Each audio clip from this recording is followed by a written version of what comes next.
Episode की शुरुआत में प्रभ भाई अपने डैड को बताता है कि आज रात वो घर नहीं आ पाएगा। उसके डैड उससे रीजन पूछते हैं तो वो कह देता है कि मैं बीमार हूँ। हालांकि उसके डैड को उस पर विश्वास नहीं होता, तो वो खुद ही अपने डैड को बता देता है कि मेरा बॉयफ्रेंड बीमार है और मैं उसके साथ रुकना चाहता हूँ। उसके फादर कहते हैं कि कहीं वो फिर से किसी के साथ मजाक तो नहीं कर रहा।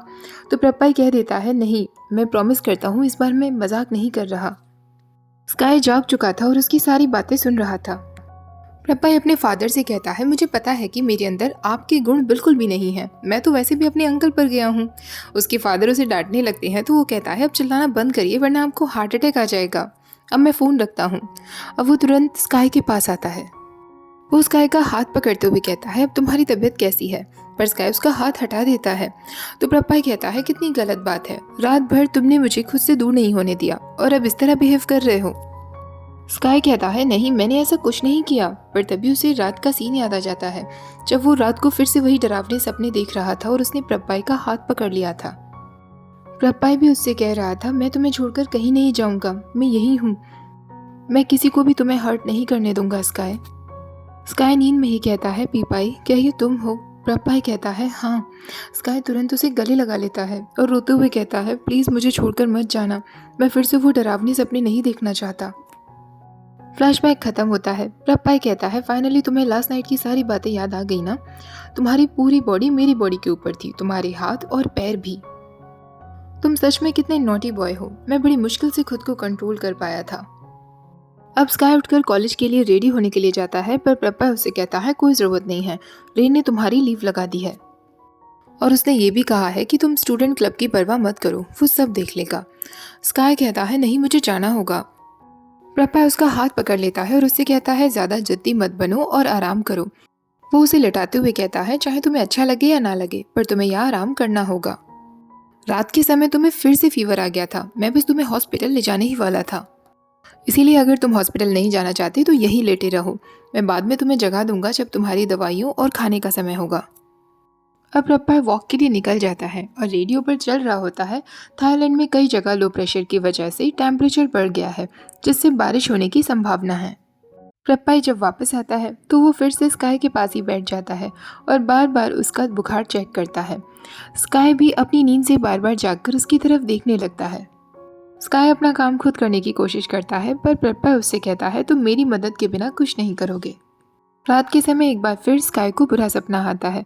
जब वो नींद से जागता है तो उसने प्रभाई का हाथ पकड़ा हुआ था और प्रभाई सो रहा था। वो प्रभाई के बालों पर अपना हाथ फहराता है जिससे प्रभाई की आंख खुल जाती है, पर स्काई तुरंत अपनी आंख बंद कर देता है। प्रभाई देखता है कि स्काई फिर से बुरे सपने देख रहा है और उसे फीवर चढ़ रहा है। वो उसके लिए वार्म क्लॉथ लेने के लिए जाता है, पर स्काई उसका हाथ पकड़ लेता है और उससे कहता है मुझे छोड़कर कहीं मत जाओ। प्रभाई उसे हक करते हुए कहता है मैं कहीं नहीं जाऊंगा। अगली सुबह स्काई प्रभाई से कहता है मैं पूरी तरीके से रिकवर हो चुका हूँ, तुम वापस जा सकते हो। प्रभाई उससे कहता है अच्छा, अब मैं तुम्हारे लिए किसी काम का नहीं रहा तो तुम मुझे यहाँ से वापस भेज रहे हो। मैं रात भर तुम्हारे लिए जागा, मैंने तुम्हारा ख्याल रखा, तुम्हारे लिए खाना लेकर आया, तुम्हारी बॉडी को वाइप किया और तुम्हें बाथरूम में भी ले गया, और तुम मुझसे जाने के लिए कह रहे हो क्योंकि अब मैं तुम्हारे किसी काम का नहीं हूँ। मैं मानता हूँ कि मैं बहुत शेमलेस हूँ, पर मेरा दिल बहुत कमज़ोर है, ऐसी बातें मेरे दिल को तकलीफ देती हैं। स्काई कहता है तो फिर तुम क्या चाहते हो? प्रभाई कहता है तुम जानते हो कि मैं क्या चाहता हूँ। स्काई कहता है नहीं, मैं तुम्हारे साथ सेक्स नहीं करूँगा। प्रभाई कहता है इसका मतलब तुम्हें नहीं पता कि मैं क्या चाहता हूँ।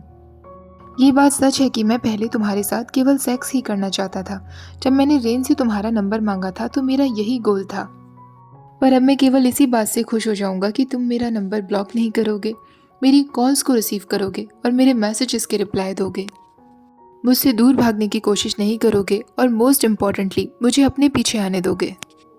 क्योंकि अभी तुम्हारी तबीयत ठीक नहीं है, इसलिए मैं खुद को कंट्रोल कर रहा हूँ, पर नेक्स्ट टाइम से ऐसा नहीं होने वाला। स्काई कहता है चाहे तुम मेरे कितने भी पीछे पड़े रहो, पर मैं इंटरेस्टेड नहीं हूँ। प्रभाई जाते जाते कहता है अच्छा फिर देखते हैं कि ये गेम कैसा जाता है। प्रभाई के जाने के बाद स्काई मुस्कुराने लगता है। तभी प्रभाई फिर से दरवाज़ा खोलते हुए कहता है फ्रिज में फूड रखा हुआ है, उसे खा लेना और आराम ज़रूर करना। अचानक स्काई उसके पास जाता है और उसके चीक्स पर किस कर लेता है। स्काई उससे कहता है मुझे किसी का भी एहसान रखना पसंद नहीं है and thank you for the food. ये कहते ही वो तुरंत दरवाज़ा बंद कर लेता है और वो बहुत ज़्यादा शाय फील करने लगता है। प्रभा अपने ऑफिस में काम कर रहा था, तभी वो देखता है क्या उसने मेरा ये वाला नंबर भी ब्लॉक कर दिया। अचानक उसे पाकिन की तरफ से एक इनविटेशन रिसीव होता है। तभी पायु उसे कॉल करता है। प्रभा ये पूछता है क्या तुम्हें भी पाकिन की तरफ से इनविटेशन मिला है। पायु कहता है हाँ। तो पायु से पूछता है क्या तुम जाने वाले हो। प्रभा कहता है ऑफ कोर्स, तुम्हें तो पता है कि मैं कभी भी इस तरीके की रेस मिस नहीं करता। चलो अब हम दोनों रेस में मिलते हैं। जब दोनों रेस में पहुंचते हैं तो बारिश की वजह से रेस रोक दी गई थी। प्रभा कहता है अब तो बारिश रुक गई है, फिर भी रेस कैंसिल कर दी गई। पायु कहता है हाँ, क्योंकि बहुत डेंजरस हो सकता है, पर अच्छा ही है कि रेस कैंसिल हो गई क्योंकि मुझे कहीं जाने की जल्दी है। तभी वहाँ दो लड़के जिनका नाम पैच और गन था वहाँ आते हैं। प्रभा और पायु को ग्रीट करते हैं। प्रभा उसे देखकर कहता है तुम दोनों कहाँ थे, काफी दिनों बाद तुम दोनों दिखे हो। पैच कहता है हाँ हम थोड़ा सा बिजी थे और गन को यहाँ आने में थोड़ा अजीब लग रहा था क्योंकि वो आपसे हार गया था तो उसकी सेल्फ रिस्पेक्ट हर्ट हुई थी। प्रभा कहता है तो क्या यहाँ वो फिर से मुझसे कम्पीट करने के लिए आया है। गन कहता है बिल्कुल भी नहीं, तुम्हें तो रेस में कोई भी नहीं हरा सकता। हम बस यहाँ से गुजर रहे थे तो हमने तुम दोनों को देखा, इसलिए बस तुमसे हाय कहने के लिए आ गए।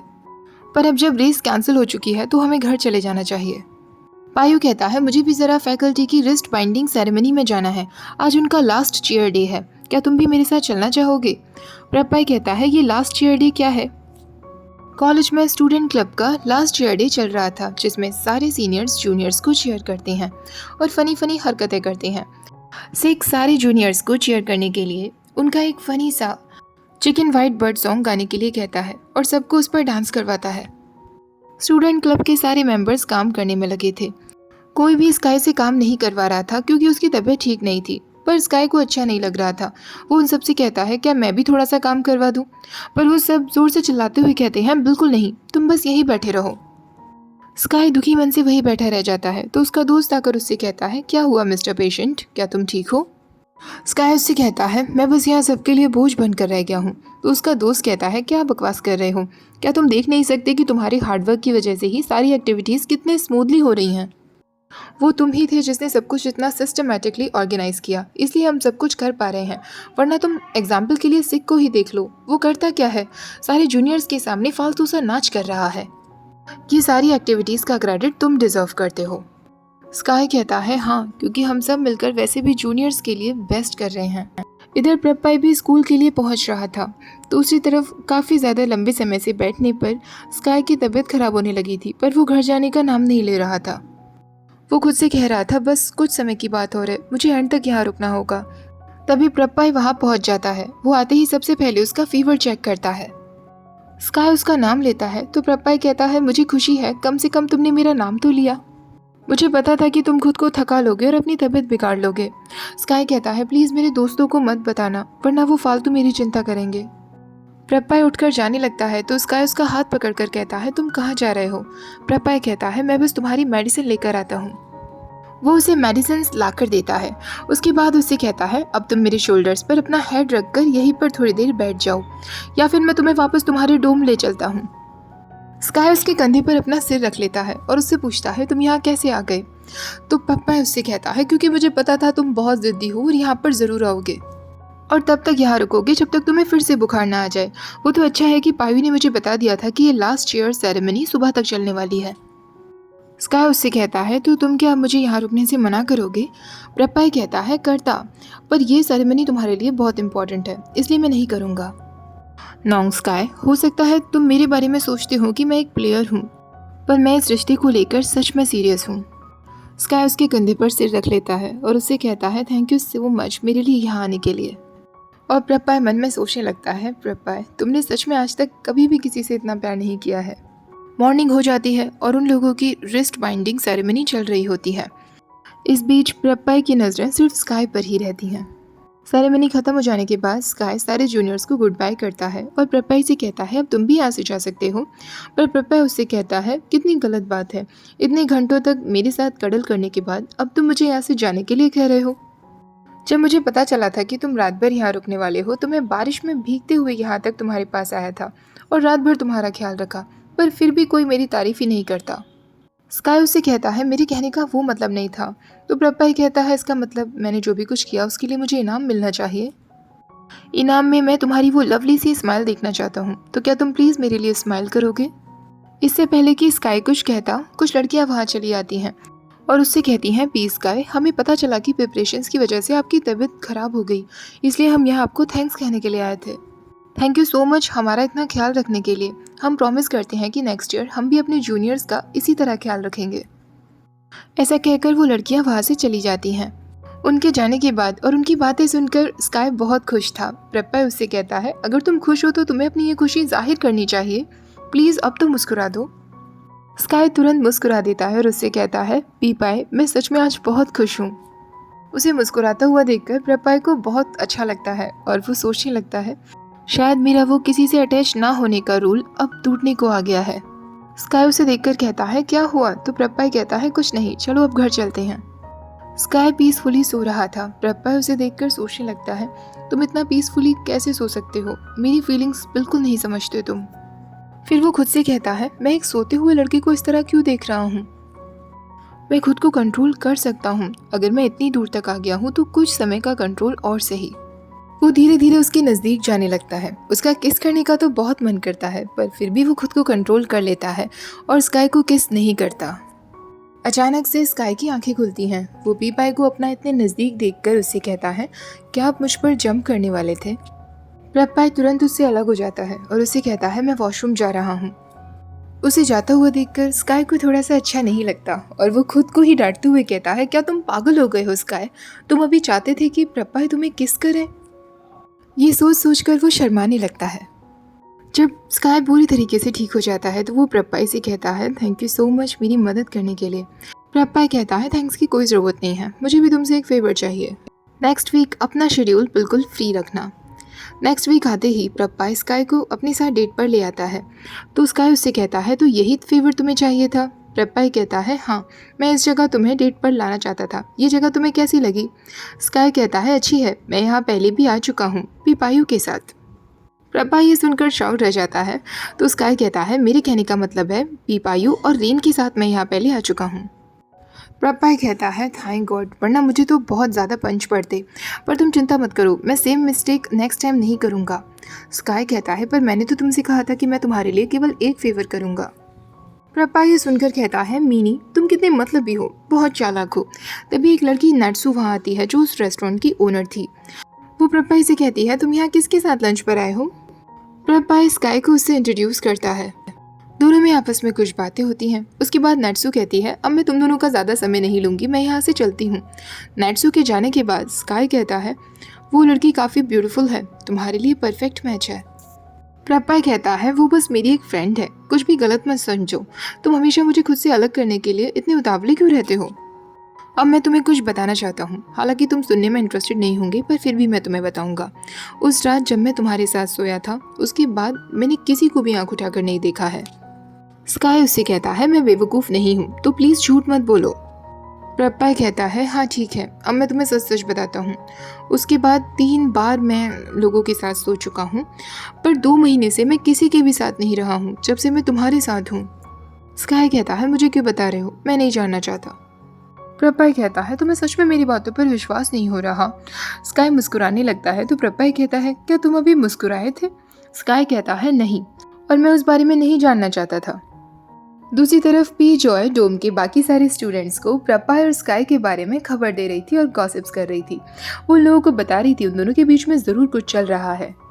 वो दोनों मिलकर कुछ दिनों के लिए गायब हो गए थे और जब वो वापस आए तो स्काई की तबीयत ठीक नहीं थी। ज़रूर उन दोनों के बीच में कुछ तो ऐसा वैसा हुआ होगा। तभी स्काई और प्रपाई वहाँ आ जाते हैं और उसकी बातें सुन लेते हैं। जॉय उन्हें देखकर कहती है स्काई प्रपाई तुम दोनों के नाम भी एक साथ में कितने अच्छे से राइम करते हैं ना। स्काई उसे कहता है बी जॉय मैं इसीलिए कुछ दिनों के लिए गायब हो गया था क्योंकि मेरी तबीयत ठीक नहीं थी, और कोई बात नहीं है। प्रपाई भी कहता है वो बीमार था और मैं उसका ख्याल रख रहा था, इससे ज़्यादा हम दोनों के बीच कुछ नहीं हुआ। उन दोनों के जाने के बाद जॉय फिर से कहती है ये ज़रूर छुपा रहे हैं, दोनों रात भर इंटीमेट हुए होंगे इसीलिए स्काई की तबीयत खराब हो गई। स्काई प्रपाई से कहता है तुम मेरे पीछे पीछे क्यों आ रहे हो? क्या तुम नहीं देख सकते कि हमारे बीच में ऑलरेडी अफवाहें फैलने लगी हैं? प्रपाई कहता है मुझे समझ नहीं आ रहा, वो जो भी कुछ कह रहे हैं उसमें क्या गलत है? स्काई कहता है तो अब तुम यहाँ से कब जाने वाले हो? प्रपाई कहता है मुझे तुम्हारे इन मीन वर्ड्स की आदत डाल लेनी चाहिए ना, तुम हमेशा ऐसा ही करते हो। चाहे मैं कितना भी तुम्हारे पीछे पड़ा रहूं, पर तुम मेरे साथ मेकअप नहीं करने वाले। पर मैं भी बहुत ढीठ हूँ, इसी तरह पीछे पड़ा रहूंगा। ऐसा कहकर वो उसके साथ अंदर रूम में आ जाता है। वो स्काई से कहता है क्या तुम मुझसे कुछ नहीं कहोगे? तो स्काई कहता है कहने का क्या फायदा, तुम कौन सा मेरी बात सुनने वाले हो। प्रपाई कहता है वाओ क्लेवर, तुम अब अपने फ्यूचर बॉयफ्रेंड का माइंड रीड करना सीख गए हो। स्काई उससे कहता है मैंने कहा ना मुझे अपना काम करना है, अगर तुम यहाँ मेरे रूम में रहना चाहते हो तो प्लीज शांत रहो। प्रपाई अपनी चेयर ले जाकर स्काई के पास रख लेता है और धीरे धीरे उसके नजदीक जाने लगता है। पर स्काई को बुरा नहीं लगता, बल्कि वो मुस्कुरा रहा था। जब प्रपाई उसके बहुत ही ज्यादा नजदीक आ जाता है तो स्काई कहता है मैंने कहा ना मैं काम कर रहा हूँ। तो प्रपाई कहता है मैं तुम्हें डिस्टर्ब नहीं करूंगा, तुम अपना काम करते रहो। वो उसके शोल्डर्स पर किस कर लेता है और कहता है मुझे बहुत स्वीट लगा, पर और भी ज्यादा स्वीट लगता अगर तुम बिना कपड़ों के होते तो। स्काई तुरंत अपना छोटा सा नाइफ निकाल लेता है। तो प्रपाई कहता है मुझे कपड़े चेंज करने के लिए जाना चाहिए, मैं तुम्हारे कपड़े बोरो करने वाला हूँ। स्काई मुस्कुराने लगता है। वो सोचने लगता है कहीं मैं किसी साइको के साथ तो नहीं सो गया। तभी अचानक वो एक पेपर पर कुछ लिखने लगता है। प्रपाई बाहर आता है और उससे कहता है तुम क्या कर रहे हो? वो तुरंत उस पेपर को छुपा लेता है और प्रपाई से कहता है कुछ नहीं, बस अपना काम कर रहा हूँ। प्रपाई भी उसके पास बैठ जाता है, पेन और पेपर लेता है और कुछ ड्रॉ करने लगता है। स्काई उससे कहता है तुम क्या कर रहे हो? तो प्रपाई कहता है मैं कुछ ड्रॉ कर रहा था, क्या ये ड्राइंग तुम्हें विंड जैसी नहीं लगती? स्काई उसकी ड्राइंग देखकर कहता है मुझे तो बस 3 लाइन्स दिखाई दे रही हैं, और तुम मेरे पेपर पर क्यों ड्रॉ कर रहे हो? प्रपाई तुरंत उसका हाथ अपनी तरफ खींचता है और हाथ पर वो विंड ड्रॉ करने लगता है और उससे कहता है अब से मैंने तुम्हारी ओनरशिप क्लेम कर ली है, अब से तुम्हारा ओनर मैं हूँ। स्काई भी उसके हाथ पर ड्रॉ करता है, जिसे देखकर प्रपाई कहता है तुम मुझसे अच्छा ड्रॉ कर लेते हो। स्काई कहता है क्योंकि मैं एक आर्किटेक्चर स्टूडेंट हूँ और कोई भी किसी का ओनर नहीं होता, सब अपने खुद के ओनर होते हैं। प्रपाई उससे कहता है कम ऑन, मैंने तुम्हारे साथ अभी जो भी कुछ किया तुम्हें बिल्कुल भी शाय फील नहीं हुआ? स्काई कहता है नहीं। अब वो अपने काम में लग जाते हैं। ऑलमोस्ट आधी रात जब हो जाती है तो स्काई कहता है फाइनली मेरा काम हो चुका है। प्रपाई उससे कहता है तो अब तुम फ्री हो ना, मैं तुम्हारे लिए डिनर लगाता हूँ। स्काई कहता है तुमने डिनर ऑर्डर कर लिया था? प्रपाई कहता है हाँ, तुम इतने काम में बिजी हो गए थे, अब तुम्हारा ख्याल मैं ना रखूँ तो कौन रखेगा। जब वो उसे डिनर सर्व कर रहा होता है तब स्काई फिर उससे कहता है बहुत रात हो गई है, तुम जा सकते हो। प्रपाई कहता है तुम फिर से मेरा इंसल्ट कर रहे हो, अगर मेरी बहन को पता चला ना कि तुमने मुझे इतना इंसल्ट किया है तो वो मेरा बहुत मजाक बनाएगी। स्काई कहता है लगता है तुम अपने भाई बहनों के बहुत क्लोज हो। प्रपाई कहता है हाँ, हम बहुत क्लोज हैं, हम 3 भाई बहन हैं जिसमें सबसे बड़ा मैं हूँ। मेरा भाई एक जूनियर स्टूडेंट है और मेरी सिस्टर एक फ्रेशमैन है। वो दोनों ही बहुत बिगड़े हुए और बहुत जिद्दी हैं। खुद को बचाने के लिए उन्हें कहीं ना कहीं से कोई ट्रिक्स मिल ही जाती हैं, पर साथ ही में वो बहुत ज़्यादा मेहनती भी हैं। अपने गोल्स को अचीव करने के लिए वो कुछ भी कर सकते हैं। स्काई उससे कहता है तुम बिल्कुल उनकी तरह ही हो। प्रपाई कहता है हाँ, हम तीनों बिल्कुल एक जैसे हैं। मैं मानता हूँ कि हम तीनों शेमलेस हैं। और तुम्हारा क्या नाम स्काई, क्या तुम्हारा भी कोई भाई बहन है? स्काई कहता है नहीं, मैं इकलौता बेटा हूँ, मैं मोस्टली अपने डैड के साथ ही रहता हूँ। मेरी मॉम डैड का डाइवोर्स हो गया था, उसके बाद मैं डैड के साथ ही रहने लगा, पर जब से मैं बैंकॉक आया हूँ डैड के पास भी बहुत कम समय बिता पाता हूँ। प्रपाई कहता है मैं तुम्हें अपने भाई बहनों से मिलवा दूंगा, फिर तुम्हें बिल्कुल लोनली फील नहीं होगा। स्काई कहता है मुझे वैसे भी लोनली फील नहीं होता, और क्या तुम प्लीज़ मुझे नॉन स्काई कहना बंद करोगे? तुम बस मुझे स्काई बुलाओ, नॉन स्काई थोड़ा सा फेक लगता है। प्रपाई भी अब प्यार से उसका नाम लेते हुए उसके नज़दीक जाने लगता है। वो उसे किस करने ही वाला होता है, पर तभी कहता है नहीं, अब मैं तुम्हें तभी किस करूंगा जब तुम रेडी होगे। रात के समय स्काई ने प्रपाई का बेड नीचे लगा दिया था, तो प्रपाई उससे कहता है तुम चाहते हो मैं नीचे सोऊं? स्काई कहता है हम दोनों का क्या रिश्ता है जो हम सेम बेड पर सोएं? प्रपाई कहता है ठीक है, मैं फ्लोर पर ही सो जाऊंगा, वैसे भी मैं इतना पिकी नहीं हूँ। स्काई कहता है अच्छी बात है, पर कहीं ऐसा ना हो कि जब मैं उठूं तो तुम मुझे मेरे बेड में मिलो। प्रपाई कहता है कितनी गलत बात है, मैंने पूरे दिन तुम्हारा इतना ख्याल रखा और मुझे फ्लोर पर सोने को मिल रहा है। स्काई कहता है मैंने तुमसे नहीं कहा था मेरा ख्याल रखने के लिए, तुमने खुद किया था, और याद रखना अब हो या बाद में, पर जीत मेरी ही होगी। प्रपाई कहने लगता है मेरे पास और कोई चॉइस भी तो नहीं है, क्योंकि मैं ऑलरेडी तुमसे हार जो चुका हूँ। दोनों एक दूसरे की तरफ देखते हैं और फिर अपने हाथ पर बने हुए उस साइन को देखकर सो जाते हैं। अब हमें पास्ट का सीन दिखाया जाता है। जब स्काई की तबीयत खराब थी तो प्रभाय गूगल पर सर्च कर देख रहा था कि किस तरह पेशेंट को ट्रीट किया जाना चाहिए। जब वो सब कुछ कर चुका था उसके बाद वो अपनी माँ को भी फ़ोन करता है।